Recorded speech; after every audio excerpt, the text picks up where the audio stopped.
रुपये स्वामी तिन्ही जगाचा आई विना भिकारी आई 5 रुपये दे ना. अजिबात पैसे मिळणार नाही तुला. फक्त तुझ्या प्रश्नांची उत्तरे थोडी भेटतील. आई तुझ्या या बंडूला एक प्रश्न पडला. हो तू आधी सर्कसच काम करायची का गं? मग त्या शेजारच्या बापू असं का म्हणतात? काय म्हणतात? की तू बाबांना हंटर घेऊन बोटावर नाचवते.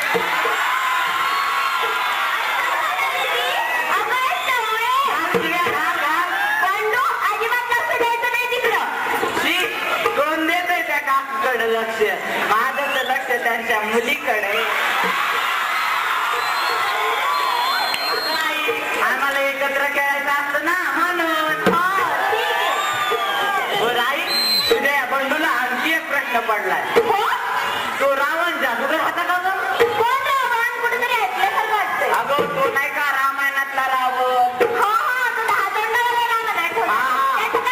नाही म्हणजे तो जादूगर होता का? मग त्याने तिथे हरण कसे केले? अरे बाळा ते तसं हरण नाही केलं, ते अपहरण केलं रे. अच्छा अपहरण होय. बरं झालं तू माझं नाव बंडू ठेवलं. का रे बाळा? कारण सगळे मला बंडूच नावाने ओळखतात ना. हो पण तुझं नाव अजून मोठं कर. म्हणजे बंडू पंत बंडूराव असं करू का? तसं नाही रे बाळा, अभ्यासावी कर्तृत्वानं नाव मोठं कर. बर आई तुझ्या बंडूला आणखी एक प्रश्न पडलाय. किती प्रश्न विचारतो तू बंडू? तुझ्या वेळेस मी नक्कीच कोण बनेगा करोडपतीच बघितला असता. इतके प्रश्न विचार. आई नको ना रागू तुझ्या निष्पाप बंडूवर. नाही ग रागवत, बंडू ग माझा. तुझे कधी थांबणार आहे कोणाला माहिती. दृष्ट काढते रे बाळा तुझी. बर आई माझ्या प्रश्नाचं नीट उत्तर दे. नीट विचार करून दे. तू जर माझ्या प्रश्नाचं बरोबर उत्तर दिलं तर मी तुला 25 लाख रुपये देईन. तुझ्या बाबांनी तरी 25 लाख रुपये बघितले का कधी? आता बोल ना आई. बर माझ्या प्रश्नाचं नीट विचार करून उत्तर दे. तू कपड्यांना इस्त्री का करते? त्यावर सुरकुत्या जाव्यात म्हणून. अच्छा सुरकुत्या जाव्या म्हणून ना. मग तू आजोबाच्या चेहऱ्याला इस्त्री का नाही करत? अच्छा तर तुला इस्त्री नीट येत नाही होय. नको ना रागू तुझ्या याने बंडूवर. नाही ग रागवत, बंडू ग माझा.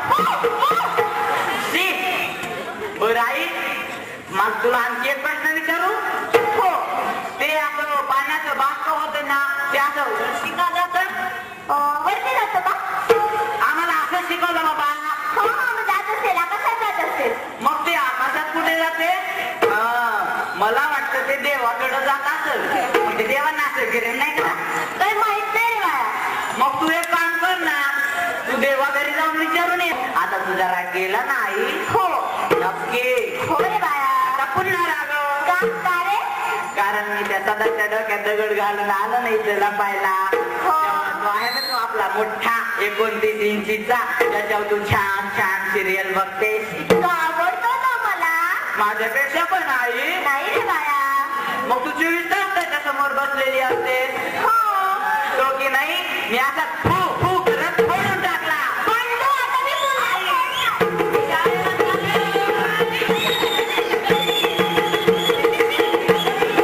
कुठं गेला आमचा?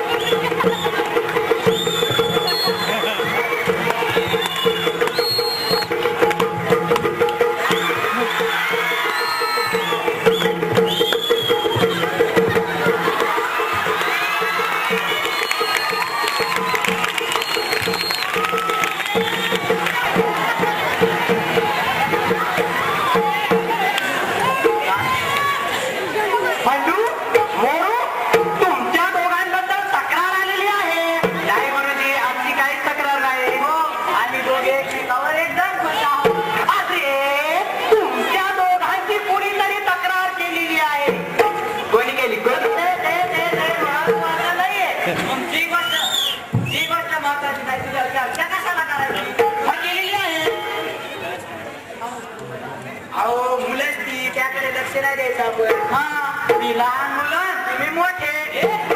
मला तर काय पाहिजे ना, तुम्ही मोठे आहात ना. हे बघा, मला सगळं कळतंय. मग सांगा बघू, उद्याची मॅच कोण जिंकणार आहे?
मुलांशी गप्पा मारता. मला तर वाटलं तर तुम्ही फक्त मॅडमची गप्पा.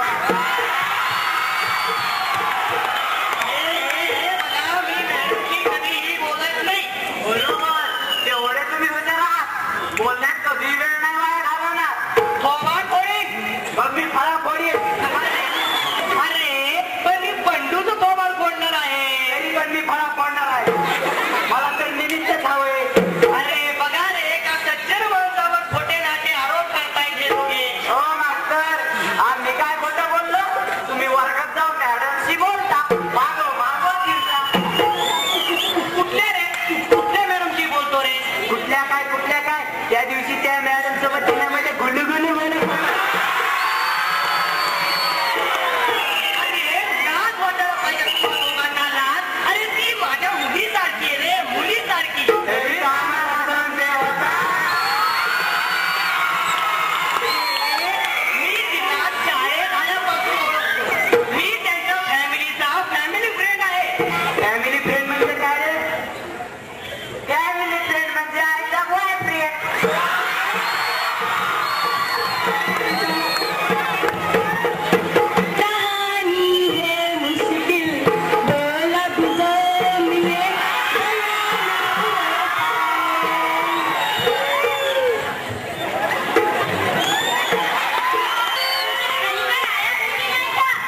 माझ्या घरी आया बहिणी काय कुणीच नाही.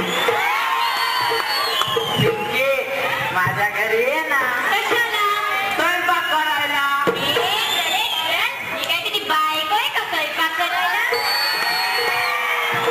पिंकी, इकडे ये ना, आपण दोघे खेळू.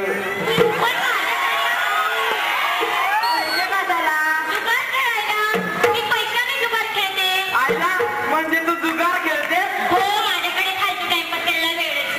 पिंकी, सॉलिड आहे का?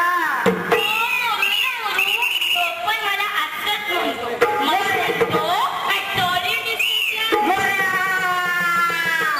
थांब, त्याला बघतोच आता मी. मला पण त्याच्याकडे बघायला खूप अगं, बघेन म्हणजे त्याचे असे दात काढून ठेवी. पण तू असं म्हणलं काय झालं? मग तो तुला असं का म्हणतो, तू सॉलिड आहे म्हणून?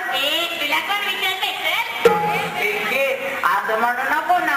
काल मला मास्तरांनी विचारलं काय विचारलं? की तू परवा शाळेत का नाही आला म्हणून. मग तू शाळेला गाणी का मारतो? मग मला घरून यायला उशीर होतो. मग मला रिप्लेस मिळत नाही, म्हणून मला शिक्षा होते. मग तू रात्री लवकर का झोपत नाही? पिंकी, मला रात्री लवकर झोपच येत नाही ना.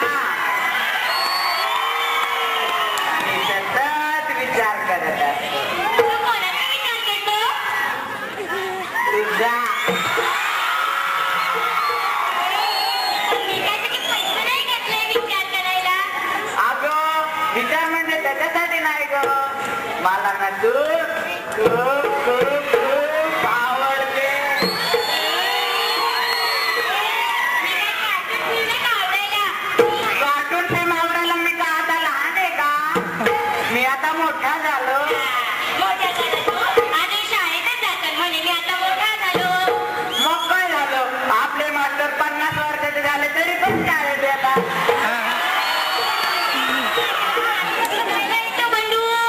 पण तुला सांगू का पिंकी मला या शिक्षण प्रकाराचा कंटाळा आलाय.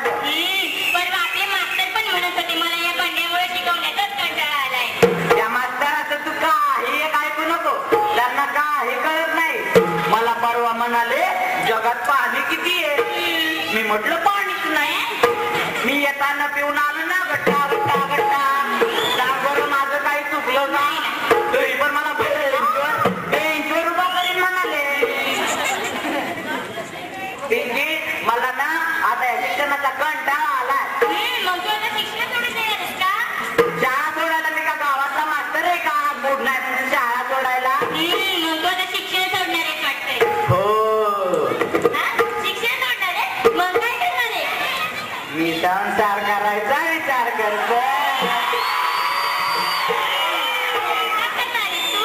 मला सारं माहिती आहे तुझ्या कवळ्या अक्षताबरोबर संसार करणार आहे. ते माझं वेगळं प्रकरण आहे.